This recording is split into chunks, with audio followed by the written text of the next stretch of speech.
Quiero hablarles hoy acerca de que creyentes viven como creyentes.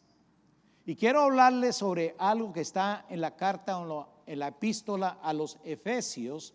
También hace 8 días hablamos acerca de esta epístola, pero el apóstol Pablo en esta epístola en esta carta, toca 2 temas generales. En la primera parte, nosotros lo que estamos viendo son los privilegios del creyente. Entonces se habla del llamado del creyente, de su elección, se habla de la redención, se habla de la reconciliación, se habla de cómo el creyente ha sido exaltado y elevado a una posición en Cristo por medio de la obra de la gracia que el Señor concede. Y entonces estamos viendo en esa primera parte al creyente en su dimensión celestial. Lo vemos como ciudadano del reino de los cielos. Lo vemos como el hijo de Dios, el miembro de la familia de Dios. Hablamos hace 8 días. ¡Qué privilegio que nosotros tenemos al ser parte de la familia de Dios! Pero en la segunda parte nosotros vemos los deberes del creyente. Es decir, cómo o de qué manera debe vivir el creyente en esta tierra. Ya sea en su hogar, ya sea en la iglesia local, ya sea en la sociedad general. Pero ¿cómo debe vivir el creyente? Surgen preguntas. Ahora que nosotros estamos en Cristo Jesús, ahora que nosotros tenemos todos estos privilegios como ser parte de la familia de Dios, ¿de qué manera práctica nosotros manejamos las pruebas? ¿De qué manera práctica nosotros manejamos los problemas, los sufrimientos de la vida cotidiana? ¿Cómo manejamos también los éxitos? Porque todos tenemos un poquito de todo, ¿verdad? Esto es como paralelo, vienen cosas buenas y vienen cosas malas también. Pero ¿cómo manejamos todas esas cosas? Entonces Pablo nos muestra varias descripciones de cómo debe andar el creyente por la vida, por nuestra posición exaltada. ¿Cómo es que esa posición nos demanda que nosotros tengamos una conducta que corresponda a esa exaltación que el Señor ha hecho sobre nosotros? Hoy vamos a mirar solo una de estas descripciones porque este es un tema que abarca muchas cosas. Pero hay una cosa que en mi corazón yo siento que este es el momento en que como iglesia hispana aquí en La Roca nosotros debemos tratar con este asunto. Vamos a mirar algo que trata con la unidad. Vamos a hablar de cómo el creyente debe andar como es digno de su llamado. Y por eso quiero que escuche bien, el creyente, y si tú eres un creyente, debe vivir como creyente. Necesitamos vivir como creyentes, de acuerdo a la posición que nosotros tenemos.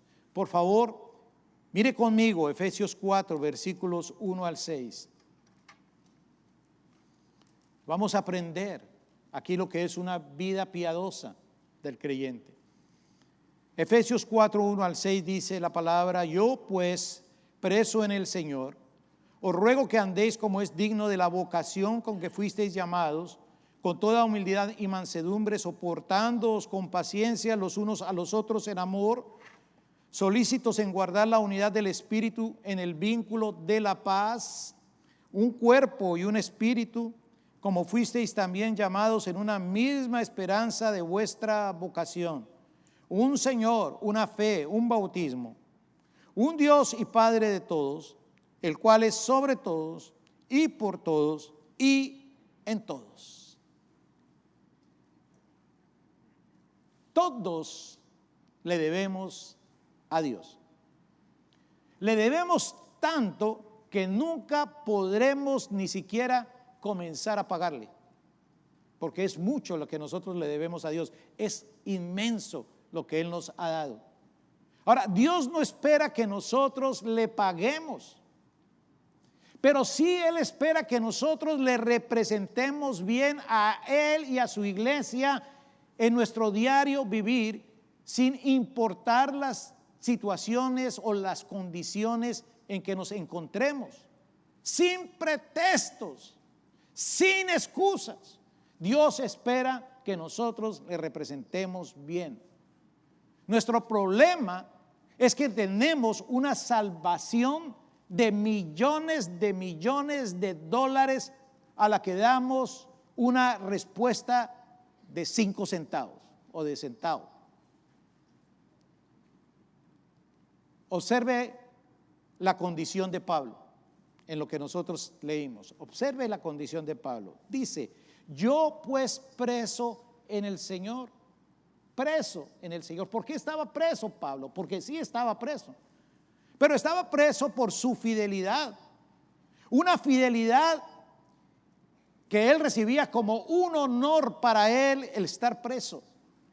Yo pues preso en el Señor os ruego. Os ruego es una exhortación, es una voz de ánimo. No es una exigencia la que él está haciendo.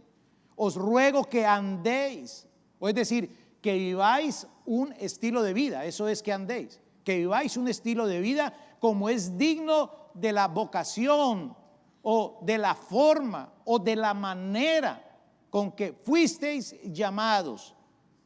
¿Y cómo es que ellos fueron llamados? Pues para ver cómo es que ellos fueron llamados, uno necesita ir al primer versículo de esta carta y ver cómo es que Pablo les llama, y allí él les está diciendo: a ustedes los santos y los fieles en Cristo. Así es como se llama un creyente: santo, apartado. Un creyente es uno que es fiel en Cristo. Hay que ser lo que nosotros somos. Entonces, con toda humildad, dice el versículo 2. Esto se refiere al llamado. Con toda humildad, le está diciendo: ustedes fueron llamados, respondan de acuerdo a ese llamado. Con toda humildad y mansedumbre, soportándoos con paciencia los unos a los otros en amor. Cuando nosotros manifestamos creer en Cristo y nos convertimos en parte de su iglesia, nuestro caminar debe tener ciertas características. Yo voy a hablarle de 4 características que aparecen en este pasaje, porque hay muchas características que nosotros debemos tener, pero en este pasaje hay 4 muy especiales. Y estas características son cultivadas, están ligadas por el amor, que es el lazo perfecto. Como dice la Escritura, que no debemos deber nada a nadie, sino el amarnos unos a otros. Eso es lo que nos debemos, eso es lo único que nosotros debemos de ver. Entonces, miren estas características del caminar del creyente. Número 1, debemos caminar con humildad. Debemos caminar con humildad. El humilde es alguien que no tiene problemas de sometimiento, no es arrogante, no es orgulloso ni es altivo. Una persona humilde puede tener una alta posición, puede tener poder, puede tener riqueza, puede tener fama, puede tener muchas cosas más. Sin embargo, esa persona es una persona sumisa. Se puede negar a sí mismo para ayudar a los demás, para servir a los demás. El mundo considera a la humildad como una debilidad. El humilde es visto como un cobarde, es visto como débil. Y por eso los hombres temen ser humildes. Ay, no, es que me van a señalar, es que me van a decir, es que se van a burlar de mí. Es que no quieren ser abusados o excluidos o ignorados. Por eso hacen a un lado las enseñanzas de Jesucristo. La idea de Dios sobre humildad es diferente, y es algo que nosotros necesitamos ir desarrollando. Porque humildad nos hace a cada uno de nosotros conscientes de nuestra pobreza, de nuestras limitaciones, porque todos tenemos ciertas faltantes en nuestra vida. Podemos tener mucho dinero, pero nos hacen falta otras cosas. Somos no pobres en cuanto a dinero, pero pobres en muchas otras cosas, carentes, somos limitados. Pero la humildad nos capacita para estimar a otros como mejores a nosotros mismos. Para ser humildes hay que renunciar al egoísmo. Jesús dijo, estas son palabras de Jesús, Mateo 11:29, aprended de mí, que soy manso y humilde de corazón.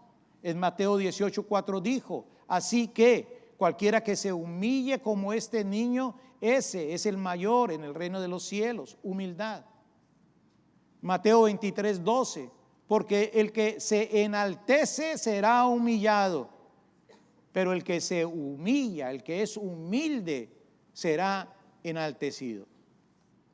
Pablo también enseña en Filipenses capítulo 2, versículos 3 y 4, nada hagáis por contienda o por vanagloria, antes bien con humildad.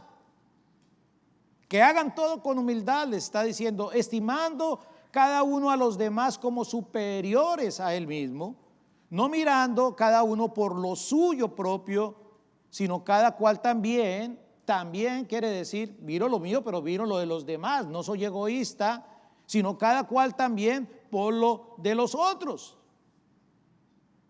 Cristo requiere que sus seguidores caminen en humildad.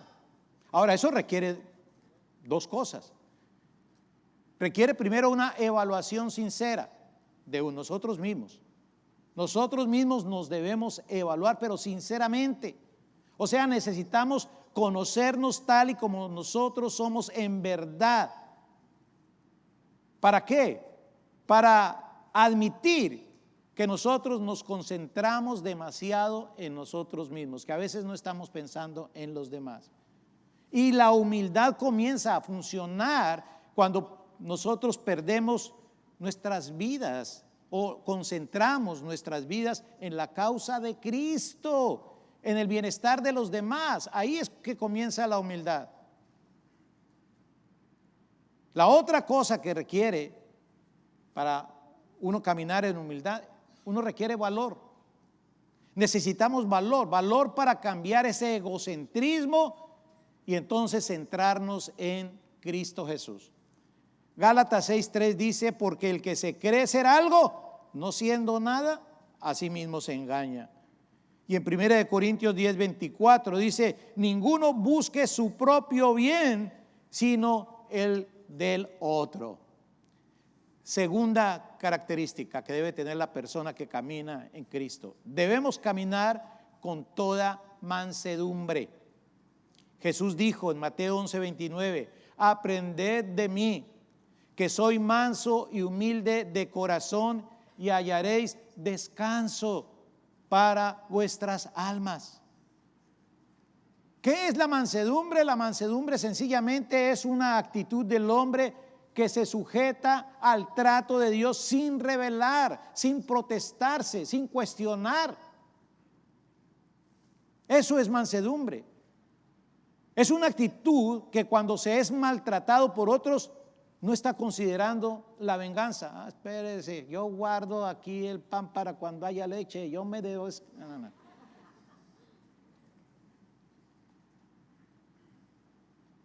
Para ser mansos nosotros necesitamos renunciar a la aspereza, necesitamos renunciar a la violencia.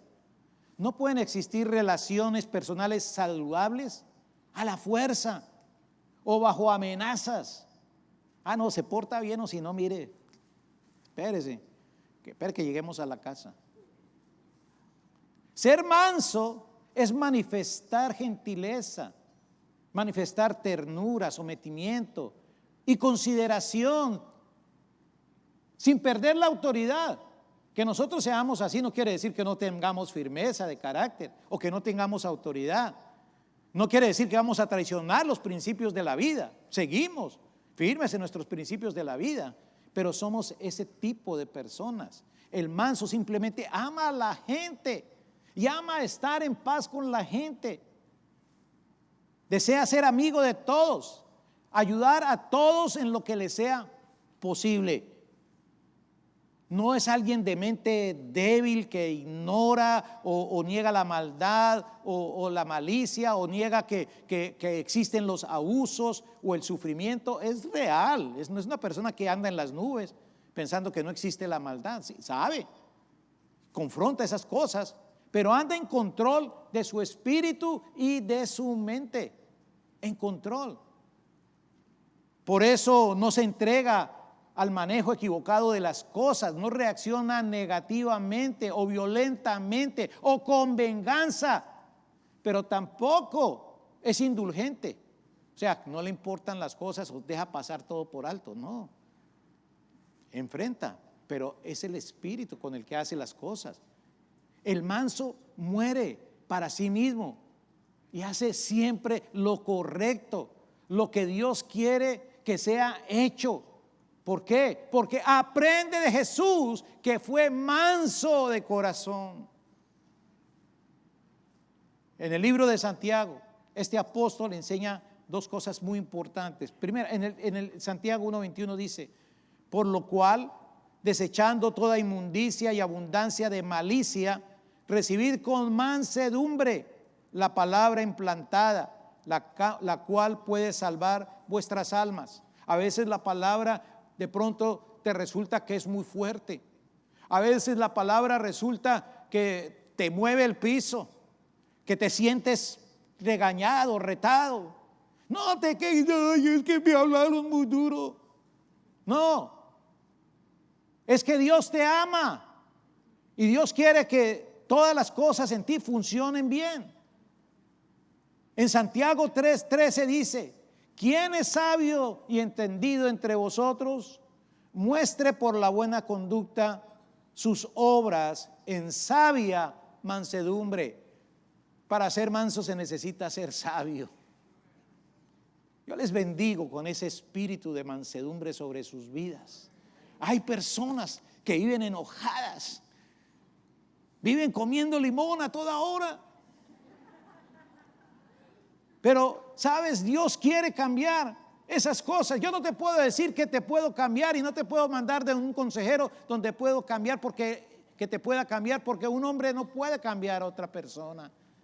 Pero Dios sí te puede cambiar. Te invito a que busques el Espíritu precioso del Señor que está dentro de ti, porque Él te va a transformar y te va a cambiar. En el nombre de Jesús. La tercera cosa es que nosotros debemos caminar con paciencia. En el camino por el cual el creyente debe caminar, debe transitar, lo debe hacer con paciencia. Ya leímos nosotros en Efesios 4 que nos debemos soportar con paciencia. Y el apóstol ya ha recalcado, ya hemos visto dos características del caminar del creyente. No solo es con humildad, no solamente es con mansedumbre, sino que dice con toda humildad, con toda. No es con un poquito, es con toda humildad y mansedumbre. Porque sin humildad y sin mansedumbre no vamos a poder tener esta tercera característica, que es la paciencia. Para tener paciencia hemos de renunciar a la tiranía de nuestros propios planes. A veces nuestros planes nos quieren gobernar y somos indulgentes y somos tan rígidos. Nuestra sociedad nos ha enseñado a querer las cosas ahora, o es decir, ahorita. Y no importa lo que los otros tengan que sacrificar, nosotros lo queremos ahorita. Y es ahorita. La paciencia es aquella grandeza del corazón que valora suficientemente a los demás como para permitirles que se equivoquen, porque tú también te equivocas. Que se equivoquen y aprendan y se desarrollen, aprendan de esos errores.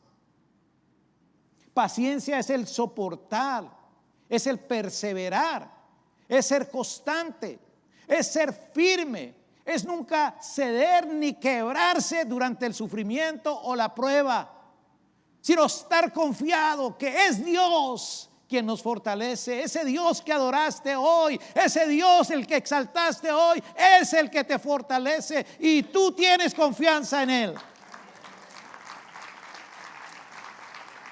Es que uno de los rasgos, de las características de Dios es la paciencia.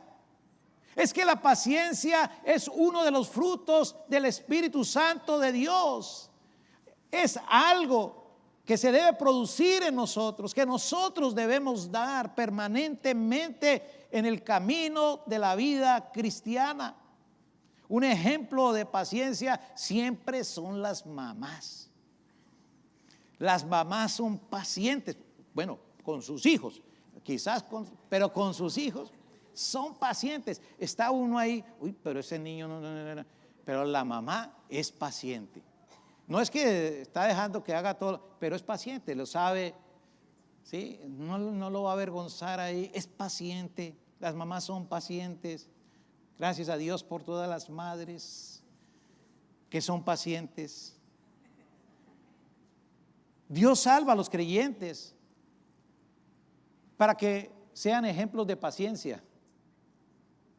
Para eso salva Dios a los pacientes, para que Dios los pueda mostrar a otros y ellos sean ejemplos de esa paciencia. Primera de Timoteo 1:16 dice, este es testimonio de Pablo, escribiendo a Timoteo, su discípulo. Este es el testimonio que él está dando. Dice, pero por esto fui recibido a misericordia, para que Jesucristo mostrase en mí el primero toda su clemencia. Esa palabra clemencia es paciencia, tiene el mismo origen o es la misma raíz, el mismo significado en griego, clemencia y paciencia. Entonces, para que mostrase en mí el primero, podemos decir toda su paciencia, para ejemplo de los que habrían de creer en Él para vida eterna. ¿Sabes que Dios retiene su juicio del mundo? Que Dios no ha destruido este mundo con tanta maldad que hay. Es por su paciencia, porque Él es clemente, esperando que más y más personas puedan ser alcanzadas por usted y por mí para la salvación. Él es paciente. En 2 de Pedro 3:9 dice, el Señor no retarda su promesa, según algunos la tienen por tardanza, sino que es paciente para con nosotros, no queriendo que ninguno perezca, sino que todos procedan al arrepentimiento. Cuarta cosa, nosotros debemos caminar amando a los demás. En el camino que cada cristiano, cada creyente camina, debe caminar amando a los demás. Dice la palabra, soportándoos con paciencia los unos a los otros en amor. En amor. Para desarrollar un amor tolerante, nosotros necesitamos renunciar a nuestros derechos. Muchas veces. Ten cuidado de estar siempre insistiendo en tus derechos. Ay, es que yo tengo derecho. Ten cuidado de estar insistiendo en tus derechos, porque de ser así, Dios podría insistir en los suyos y te aseguro que tú vas a perder. ¿Cuántos dicen amén? El soportarnos los unos a los otros es tener poder para pasar por alto las fallas, las faltas de otros, de sus personalidades, de su capacidad. A veces las personas no pueden hacer algo que les hemos pedido o no cumplen con. Hay que tener paciencia. A veces sus temperamentos son diferentes a los nuestros y nos sacan de. No, hay que tener paciencia. Pero escuche esto. No es tener paciencia de esa que quiere esconder algo. No es manteniendo una fachada de cortesía. A veces queremos ser muy diplomáticos y lo que ponemos es una careta de cortesía, mientras por dentro está hirviendo el resentimiento. Estamos ahí, sí, no, tranquilo, no ha pasado nada, pero por dentro nosotros lo que le estamos diciendo, pecado. No, es decidiendo amar a los que nos irritan y a los que nos enojan. Y aquí el ejemplo son las esposas y algunos esposos. Ay, Dios. Gracias, mi amor, por 46 años de aguantarme. Más 2 de novios, no. Ella se ganó, casi que se gana el cielo por obras. No.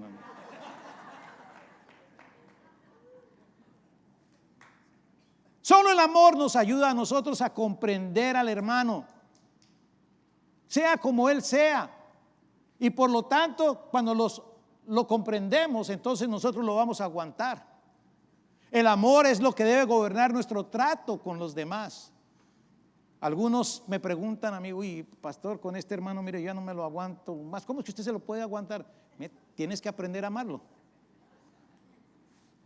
Es fácil, es sencillo. Si no lo amas, ahí va. Pero es que todo, ámalo. ¿Ya has orado por él? Ámalo. El tener como insoportable a otros es una señal de que nosotros andamos en la carne. Cuando tú dices que una persona, no, con ese así yo no me lo aguanto, estás andando en la carne. No te estás dando cuenta que los demás también tienen que soportar tus defectos, que los demás también tienen que aguantarte como tú eres. A veces tienen que estar aguantando tus vicios, tus autosuficiencias, tus debilidades. El creyente camina y vive bajo la más grande de las leyes, la ley del amor. Así el Señor nos ha llamado a vivir. En Gálatas 15:14 dice, porque toda la ley en esta sola palabra se cumple: amarás a tu prójimo como a ti mismo. Romanos 13:10, el amor no hace mal al prójimo, así que el cumplimiento de la ley es el amor. Y primera de Juan 4:21 dice, y nosotros tenemos este mandamiento de él: el que ama a Dios, ame también a su hermano. Ay, pero a este que, sí, a ese también, pero es que no me deja, a ese también. ¿Con qué propósito caminamos? ¿Cómo caminamos? O sea, ¿con qué propósito caminamos nosotros con humildad? ¿Con qué propósito nosotros caminamos con mansedumbre? ¿Con qué propósito nosotros caminamos con paciencia? ¿Con qué propósito nosotros caminamos en amor? Para que haya unidad. Ese es el punto aquí. Es para que haya unidad. Versículo 3 dice, solícitos en guardar la unidad del Espíritu en el vínculo de la paz. Cuando el Señor está aquí hablando y dice, tienen que vivir de esta manera, con humildad, con mansedumbre, con paciencia, con amor, es para estar solícitos en guardar la unidad del Espíritu en el vínculo de la paz. Solícitos es una palabra de advertencia para que nosotros hagamos lo mejor, para que nosotros lo hagamos con el mejor esfuerzo, para nosotros guardar la unidad del Espíritu. Es decir, que la unidad ya ha sido otorgada, pero ahora hay que cuidarla. Dios ya nos ha dado la unidad, hermanos, pero tenemos que cuidar la unidad que el Señor ha traído sobre nosotros como congregación. Yo voy a volver a insistir. Nosotros somos una nueva congregación. Somos una sola congregación. Jesucristo ya derribó todas las barreras, todos los muros existentes entre los hombres. Y ahora todos pueden ser salvos. De todas las naciones, pobres y ricos, blancos y negritos, amarillos o pieles rojas, de todos los pueblos y de todos los idiomas. No importa de qué país has venido, aquí no hay división. Aquí todos somos ciudadanos del reino, absolutamente todos. No hay ni judíos ni gentiles, pero tampoco hay otra clase de divisiones. Dentro de la iglesia es este espíritu de paz, forjado por el Espíritu de Dios para la unidad. Pero trágicamente, no todo creyente camina con este espíritu. Vamos a decirlo de otra manera, de pronto no todos los que decimos que somos creyentes todo el tiempo estamos caminando en este espíritu. O sea, en esto podemos estar fallando todos. Pero cuando nosotros admitimos eso en nuestras vidas, cuando un pastor se da cuenta que de pronto el enemigo quiere entrar dividiendo a los miembros de su iglesia, unos tirando para un lado y otros tirando para otro lado, y no hace nada, eso es catastrófico para la iglesia. Comienza a haber división, la paz comienza a generar pérdida, hay disturbios de la paz y del espíritu de unidad. Pero yo estoy aquí esta tarde para declarar que esta congregación es una iglesia unida en amor.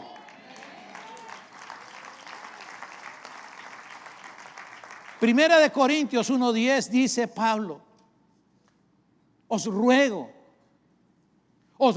pues, hermanos, por el nombre de nuestro Señor Jesucristo, que habléis todos una misma cosa y que no haya entre vosotros divisiones, sino que estéis perfectamente unidos en una misma mente y en un mismo parecer.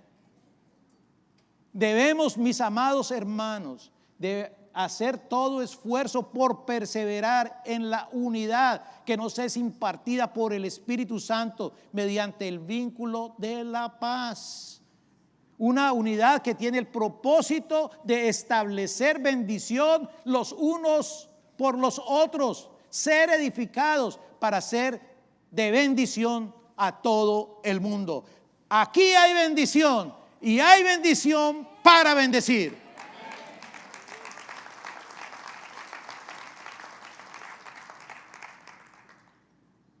Considere los elementos de la unidad cristiana. Dice acá un cuerpo, primera razón, un cuerpo, un espíritu, una esperanza. Versículo 4 dice: un cuerpo, un espíritu, como fuisteis también llamados en una misma esperanza de vuestra vocación. El cuerpo aquí es la iglesia. No hay, aquí está hablando de judíos y de gentiles, pero yo te podría hablar aquí en nuestro contexto. Aquí no hay anglos ni hispanos. Aquí no hay de ese lugar y de este lugar, o de este lugar y del otro lugar. No, es una sola la iglesia. Y la iglesia es un producto del Espíritu Santo. El Espíritu Santo es uno solo, y Él es el que nos convence, y Él es el que nos redarguye. Es el llamado de este Espíritu el que produce en nosotros una esperanza, la esperanza de la herencia eterna. Porque este Espíritu Santo son nuestras arras de esa herencia, son las arras que el Señor nos ha dado de esa herencia que nosotros vamos a recibir. La segunda razón dice que hay un Señor, una fe, un bautismo. Este Señor es Jesucristo. Él nos compró. Nosotros todos le pertenecemos. Pero Él es un dueño que nos ama. Él es un dueño que nos cuida y que nos promete y que nos protege, y nosotros podemos confiar en Él. Por eso le obedecemos y por eso nosotros le adoramos. Le abrazamos con fe, con confianza en sus promesas de vida. Es una sola fe que se basa en su sacrificio. En eso se basa nuestra fe, en su sacrificio. Él dio su vida por nosotros. Él lo hizo en la cruz del Calvario. Nos identificamos con Él, y por medio de un solo bautismo todos, absolutamente todos, representamos a este Jesús. Nos bautizamos en Él para llamarnos, convertirnos en cristianos. Y la tercera razón: tenemos un solo Padre, mis amados hermanos. Versículo 6 dice: un Dios y Padre de todos, el cual es sobre todos y por todos y en todos. Hay un solo Padre, del que toda familia en el cielo y en la tierra recibe el nombre. Él es el creador de todo. Dice aquí que es sobre todos. Es decir, Él ejerce control sobre todos, absolutamente sobre todos. Entréguele el control. Deje de tratar de controlar su vida. Entréguele el control. Dice que es por todos, porque nos bendice y nos ama a todos. Es por todos igual. Dios no te ama más a ti que a mí. Nos ama por igual. Y dice que es en todos, porque Él ha entrado en nuestros corazones. Por el Espíritu, Él ha entrado en nuestros corazones. Él mora en todos los creyentes. Si tú dices que eres un creyente y estás disfrutando de ser un miembro de la familia de Dios, tú tienes que andar como es digno de tu llamado. Tú tienes que vivir como un creyente. Y quizás tú estás aquí y estás diciendo, bueno, sí, yo vengo a la iglesia, yo doy mis diezmos, yo sirvo en esto y en lo otro, pero estás siempre caminando como necesitas caminar. Si tú no estás caminando como un creyente, yo te ruego que comiences a caminar como un creyente. Y estoy hablando específicamente de unidad. Si tú no estás viviendo en unidad, es necesario que sencillamente abramos nuestro corazón a Dios y lo reconozcamos. Y digamos, Señor, perdónanos, nos arrepentimos de estar haciendo este tipo de conversaciones, de traer este tipo de murmuraciones, de dejar esta apatía. Señor, perdónanos, porque nosotros nos hemos apartado del llamado que tú nos has hecho. Déjeme decirle una cosa, tú sabes que nosotros no tenemos solamente un llamado. Primer llamado que Dios nos hace es a que nosotros seamos salvos. Él nos invita a entregar nuestras vidas a Él. Primer llamado, a ser salvos. Pero Dios, después de que nosotros somos salvos, Él nos llama, segundo llamado, a que nosotros seamos santos. Es decir, a que nosotros vivamos una vida consagrada a Él. Ahora, como creyentes, tenemos que caminar como Él, como Jesús caminó. Nos está llamando a la santidad. Tercero, el Señor te llama a servir. Servir. Para servir tú tienes que amar. Para servir tú tienes que estar en unidad. Ese es tercer llamado. ¿Estás tú sirviendo? ¿Estás sirviendo bien? ¿Estás sirviendo de la forma adecuada? Es decir, ¿estás tú cediendo tus derechos para poder bendecir a otros? Porque hay un cuarto llamado. Y este llamado, este cuarto llamado, es que tú vas a tener que dar cuentas.